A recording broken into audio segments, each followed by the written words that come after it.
ಎಲ್ಲರಿಗೂ ನಮಸ್ಕಾರ. ರೈತ ಮಿತ್ರರೇ, ನಾನು ನಿಮ್ಮ ಅಶೋಕ್. ನೀವು ನೋಡ್ತಾ ಇದ್ದೀರಾ ಅಶೋಕ್ ಅಗ್ರೋ ಸ್ಟುಡಿಯೋ ಯೂಟ್ಯೂಬ್ ಚಾನಲನ್ನು.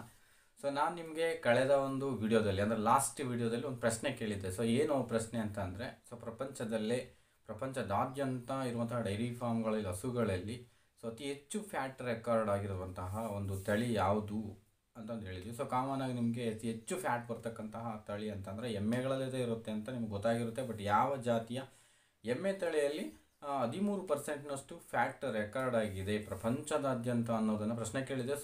ಕೆಲವೇ ಜನ ವಿಡಿಯೋನ ವಾಚ್ ಮಾಡಿದ್ದಾರೆ. ಯಾರು ಸಹ ಅದಕ್ಕೆ ಆನ್ಸರನ್ನು ಕಾಮೆಂಟ್ ಮಾಡಿಲ್ಲ. ಬಹುಶಃ ಅವರಿಗೆ ಸಮಯ ದೊರೆಯದಲ್ಲೇ ಕಾಮೆಂಟ್ ಮಾಡಲಿಲ್ವಾ, ಇಲ್ಲ ಗೊತ್ತಿಲ್ಲದಲ್ಲೇ ಕಾಮೆಂಟ್ ಮಾಡಿಲ್ವಾ. ನಾನು ಅದ್ರ ಬಗ್ಗೆ ಮಾತಾಡೋದಕ್ಕೆ ಹೋಗೋದಿಲ್ಲ.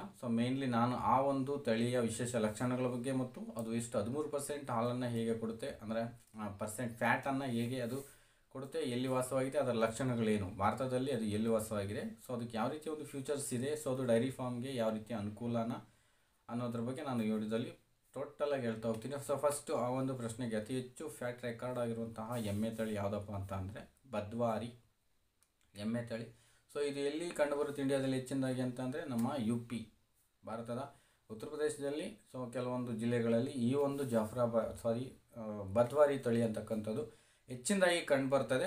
ಈ ತಳಿಯ ವಿಶೇಷ ಲಕ್ಷಣಗಳನ್ನು ನಾನು ಈ ವಿಡಿಯೋದಲ್ಲಿ ಫುಲ್ ಡೀಟೇಲ್ಸ್ ಕೊಡ್ತಾ ಹೋಗ್ತೀನಿ. ವಿಡಿಯೋನ ಯಾರು ಸ್ಕಿಪ್ ಮಾಡಿದ್ರೆ ಎಂಡ್ ತನಕ ನೋಡಿ. ಯಾರೆಲ್ಲ ಈಗ ನಮ್ಮ ಒಂದು ಚಾನಲನ್ನು ಹೊಸದಾಗಿ ವಾಚ್ ಮಾಡ್ತಾ ಇರ್ತಾರೆ ಅಂಥವರು ನಮ್ಮ ಚಾನಲ್ಗೆ ಸಬ್ಸ್ಕ್ರೈಬ್ ಮಾಡ್ಕೊಳ್ಳೋದ್ರ ಮುಖಾಂತರ ಇನ್ನೂ ಹೆಚ್ಚಿನ ಒಂದು ಡೈರಿ ಫಾರ್ಮ್ಗೆ ಸಂಬಂಧಪಟ್ಟಂತಹ, ಅಗ್ರಿಕಲ್ಚರ್ಗೆ ಸಂಬಂಧಪಟ್ಟಂತಹ ವಿಡಿಯೋಗಳನ್ನು ಹೆಚ್ಚಿನದಾಗಿ ನೀವು ವಾಚ್ ಮಾಡ್ಬೋದು ಅಂತ ಹೇಳ್ತೀನಿ. ಅದಕ್ಕಿಂತ ಮುಂಚಿತವಾಗಿ ಇಷ್ಟು ದಿವಸ ಯಾರೆಲ್ಲ ನಮ್ಮ ವಿಡಿಯೋಸನ್ನು ಹೆಚ್ಚಿನದಾಗಿ ವಾಚ್ ಮಾಡ್ತಿದ್ದಾರೆ, ಅವರಿಗೆ ಮುಖ್ಯವಾಗಿ ಮೇಯ್ನ್ಲಿ ನಾನು ಒಂದು ಮನವಿ ಏನಪ್ಪ ಅಂತ ಅಂದರೆ, ಖಂಡಿತ ನೀವು ವಿಡಿಯೋ ನೋಡಿದ ತಕ್ಷಣ ಲೈಕ್ ಮಾಡೋದನ್ನು ಖಂಡಿತ ಮರಿಬೇಡಿ ಪ್ಲೀಸ್. ಅದನ್ನು ನಾನು ರಿಕ್ವೆಸ್ಟು. ಯಾಕೆ ಆ ರಿಕ್ವೆಸ್ಟು ಅಂತಂದರೆ, ಇದೇ ವಿಡಿಯೋ ನೀವು ಲೈಕ್ ಮಾಡೋದ್ರ ಮುಖಾಂತರ ನಿಮ್ಮಂತಹ ಹೆಚ್ಚು ಸ್ನೇಹಿತರಿಗೆ ರೀಚ್ ಆಗೋದಕ್ಕೆ ಈ ಒಂದು ಲೈಕ್ ಅನ್ನೋದು ಬರುತ್ತೆ.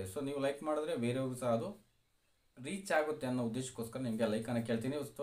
ಈ ಸ್ಟೋರಿಯನ್ನೆಲ್ಲ ಬಿಟ್ಬಿಟ್ಟು ನಾವು ನೆಕ್ಸ್ಟ್ ಮೇನ್ ವಿಡಿಯೋದಲ್ಲಿ ಎಂಟ್ರಿ ಆದರೆ, ನಮ್ಮ ಒಂದು ಬದ್ವಾರಿ ತಳಿಯ ವಿಶೇಷ ಲಕ್ಷಣಗಳನ್ನು ತಿಳ್ಕೊಳ್ಳೋಣ. ಫಸ್ಟು ಇದು ವಸಿಸ್ತಕ್ಕಂಥದ್ದು ಹೆಚ್ಚಿನದಾಗಿ UPಯಲ್ಲಿ ಇದು ಕಂಡುಬರ್ತಕ್ಕಂತಹ ಮುಖ್ಯ ನೆಲೆ ಆಗಿರುತ್ತೆ. ಇದು ಅಂದರೆ ಎಲ್ಲ ಕಡೆಯೂ ಇರುತ್ತೆ, ಬಟ್ ಮೇಯ್ನ್ ಅದರ ಮೂಲ ಸ್ಥಳ UP ಆಗಿರುತ್ತೆ, ಉತ್ತರ ಪ್ರದೇಶ. ಅಲ್ಲಿರ್ತಕ್ಕಂತಹ ಈ ಒಂದು ಬದ್ವಾರಿ ತಳಿ 13%ನಷ್ಟು ಫ್ಯಾಟನ್ನು ರೆಕಾರ್ಡ್ ಮಾಡಿ ನಮ್ಮ ಒಂದು ಪ್ರಪಂಚದಲ್ಲಿ ಅತಿ ಹೆಚ್ಚು ಫ್ಯಾಟ್ ಇರುವಂತಹ ಎಮ್ಮೆ ತಳಿ ಇದಾಗಿ ಇರತಕ್ಕಂಥದ್ದು ಮೇಯ್ನ್ ಆಗಿ ನಮ್ಗೆ ಕಂಡುಬರ್ತಕ್ಕಂಥದ್ದು ತುಂಬ ಸಂತೋಷದ ವಿಷಯ.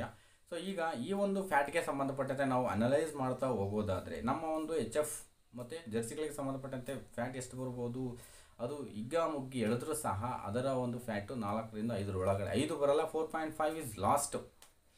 4 ಫ್ಯಾಟ್ ಅಂತಕ್ಕಂಥದ್ದು ಹೈಯೆಸ್ಟ್ ಬರುತ್ತೆ. ಇನ್ನು ನಮ್ಮ ಒಂದು ಮುರ್ರಾ ಮತ್ತು ಜಾಫರಾಬಾದಿ ಆಗಿರ್ಬೋದು, ಇನ್ನೊಂದು ಎಮ್ಮೆ ತಳಿಗಳಲ್ಲಿ ನಾವು ಒಂದು ಫ್ಯಾಟನ್ನು ನೋಡೋದಾದರೆ 8, 9 ಲಾಸ್ಟ್.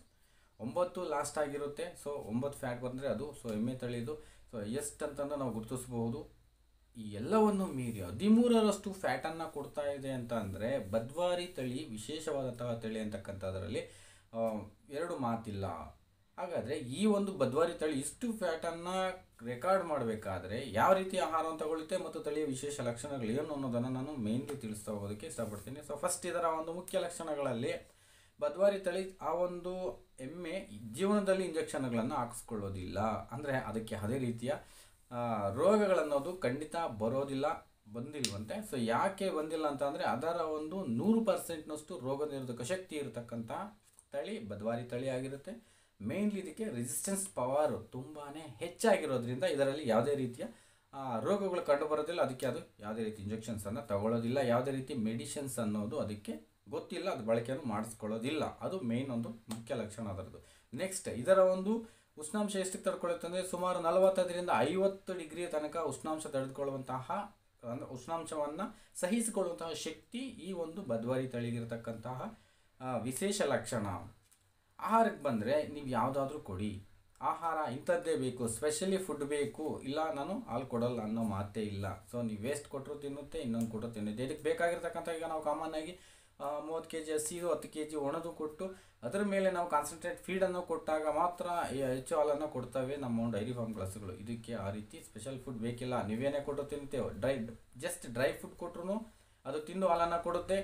ನಂತರ ಹಸಿದು ಕೊಟ್ರೂ ತಿಂದು ಹಾಲನ್ನು ಕೊಡುತ್ತೆ. ಜಸ್ಟ್ ನೀವು ಹಾಗೆ ಹೊರಗಡೆ ಕರ್ಕೊಂಡು ಹೋಗ್ಬಿಟ್ಟು ಒಂದು ಸ್ವಲ್ಪ ಹೊತ್ತು ಮೇಯಿಸ್ಕೊಂಡ್ಬಂದು ಯಾವುದೋ ಇರ್ತಕ್ಕಂತಹ ಆಹಾರವನ್ನು ಡ್ರೈ ಆಗ್ಬೋದು ಹಸಿದಾಗ್ಬೋದು ಕೊಟ್ಟರೆ ಅದು ಖಂಡಿತ ಒಂದೇ ರೀತಿಯ ಹಾಲನ್ನು ಕೊಡುವಂತಹ ತಳಿ ನಮ್ಮ ಒಂದು ಬದ್ವಾರಿ ತಳಿಯಾಗಿರುತ್ತೆ.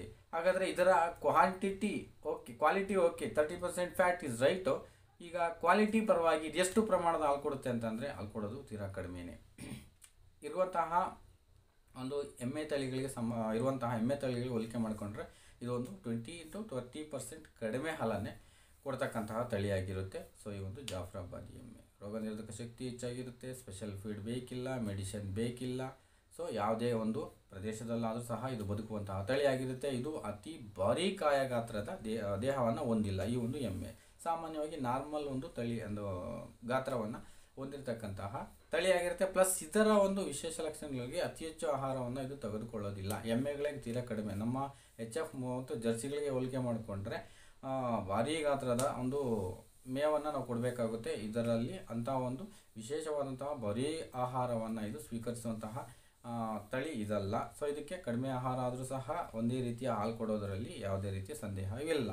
ಸೊ ಅದು ಮುಖ್ಯವಾಗಿ ಬೇಕಿರ್ತಕ್ಕಂಥದ್ದು. ಓಕೆ, ಇದರ ಒಂದು ಅನುಕೂಲವನ್ನು ನೋಡ್ಕೊಳ್ಳೋದಾದ್ರೆ ಈಗ ಇದರ ಒಂದು ತಳಿಯನ್ನು ನಾವು ಅಭಿವೃದ್ಧಿಪಡಿಸ್ಕೋಬೇಕಾದ್ರೆ ಸೊ ನೀವೀಗ UPಗಾಗಲಿ ಇನ್ನೊಂದು ಕಡೆ ಮತ್ತೊಂದು ಕಡೆ ಹೋಗ್ಬಿಟ್ಟು ಬದ್ವಾರಿ ತಳಿಯನ್ನು ತಂದು ಅದನ್ನು ಡೆವಲಪ್ ಮಾಡ್ಕೊಳ್ಳೋದಕ್ಕೆ ಸಾಧ್ಯವಿಲ್ಲದಂಥ ಸಂದರ್ಭದಲ್ಲಿ ನಿಮ್ಮ ಲೋಕಲಲ್ಲಿರ್ತಕ್ಕಂತಹ ನಿಮ್ಮ ಮನೆಯಲ್ಲಿರ್ತಕ್ಕಂತಹ ಎಮ್ಮೆಗಳಿಗೆ ಸೊ ನಿಮ್ಮ ಒಂದು ವೆಟರ್ನರಿ ಸ್ಟಾಫ್ ಹತ್ರ ಸಿಗುವಂತಹ ಬದ್ವಾರಿ ತಳಿ ಸಿಗುತ್ತೆ. ನೀವು ಕೇಳಿ ಹಾಕ್ಸ್ಕೋಬೇಕಾಗುತ್ತೆ ಅಷ್ಟೇ. ಆ ಒಂದು ಸೆಮೆನನ್ನು ಬದ್ವಾರಿ ತಳಿಯ ಸೆಮೆನನ್ನು ನಿಮ್ಮ ಎಮ್ಮೆಗಳಿಗೆ ಕೊಟ್ಟಿದ್ದೆ ಆದರೆ ಖಂಡಿತ ಬದ್ವಾರಿ ತಳಿಯನ್ನು ನೀವು ಡೆವಲಪ್ ಮಾಡ್ಕೊಳ್ಳೋದು ನಿಮ್ಮ ಫಾರಮಲ್ಲೂ ಅತಿ ಹೆಚ್ಚು ಫ್ಯಾಟನ್ನು ಪಡ್ಕೋಬೋದು. ಸೊ ಯಾವುದೋ ಒಂದು 10 ರಿಂದ 15 HF ಅಥವಾ ಜರ್ಸಿ ಹಸುಗಳನ್ನು ಕಟ್ಕೊಂಡಿರ್ತಕ್ಕಂಥವರು ಖಂಡಿತ ಒಂದು ಬದ್ವಾರಿ ಅಥವಾ 2 ಬದ್ವಾರಿ ಎಮ್ಮೆಗಳನ್ನು ಕಟ್ಕೊಂಡ್ರೆ ನೀವು ಸಹ ಅತಿ ಹೆಚ್ಚು ಫ್ಯಾಟನ್ನು ಪಡ್ಕೊಂಡು ಅತಿ ಹೆಚ್ಚು ಹಣವನ್ನು ಗಳಿಸಬಹುದು. ಅಂದರೆ ಹಾಲಿಗೆ ಪರ್ ಲೀಟರ್ ರೇಟ್ ಅಂತಕ್ಕಂಥದ್ದು ಹೆಚ್ಚು ಮಾಡ್ಕೋಬಹುದು. ಸೊ ಆ ರೀತಿ ಮಾಡ್ಕೋಬೇಕು ಅಂತಂದರೆ ನೀವು ಖಂಡಿತ ನಿಮ್ಮ ಒಂದು ಲೋಕಲ್ ಇರ್ತಕ್ಕಂಥ ಎಮ್ಮೆಯನ್ನು ಕೊಂಡ್ಕೊಳ್ಳಿ, ಅದಕ್ಕೊಂದು ಬದ್ವಾರಿ ಸೆಮೆನನ್ನು ಹಾಕಿಸಿ ಸಿಗುತ್ತೆ. ಬದ್ವಾರಿ ಸೆಮೆನ್ನು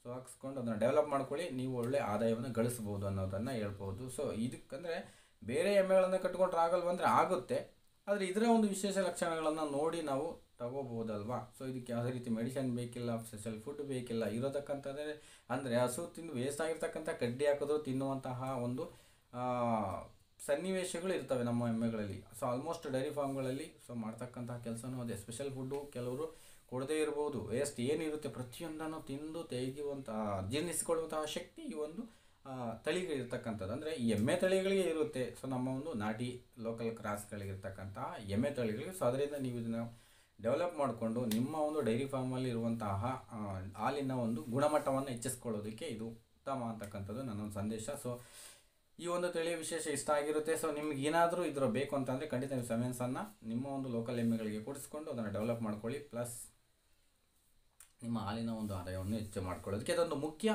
ಒಂದು ದಾರಿ ಅಂತಕ್ಕಂಥದ್ದು ನನ್ನ ಒಂದು ಆಶಯ. ನಿಮಗೂ ಅದು ಓಕೆ ಅನಿಸಿದ್ರೆ ಸೊ ಈ ಮ್ಯಾಟ್ರ್ ನಿಮಗೆ ಇಷ್ಟ ಆಗಿದೆ ಅಂತ ಅನ್ಕೋತೀನಿ. ಆಗಿದ್ದರೆ ಖಂಡಿತ ಒಂದು ಲೈಕನ್ನು ಮಾಡಿ ವಿಡಿಯೋವನ್ನು ವಾಚ್ ಮಾಡಿದ್ದಕ್ಕೆ ಸೊ ಥ್ಯಾಂಕ್ಸ್ ಹೇಳ್ತಾ, ಇದು ಬೇರೆಯವ್ರಿಗೆ ರೀಚ್ ಆಗಲಿ ಅನ್ನೋ ಉದ್ದೇಶಕ್ಕೋಸ್ಕರ ಲೈಕ್ ಮಾಡಿ ಅಂತ ಕೇಳ್ತಾ ಇದ್ದೀನಿ. ಸೊ ಮತ್ತೆ ಮುಂದಿನ ವಿಡಿಯೋದಲ್ಲಿ ನಾನು ನಿಮ್ಮ ಜೊತೆ ಸಿಗ್ತೀನಿ ಅಂತ ಹೇಳ್ತಾ ಥ್ಯಾಂಕ್ ಯು.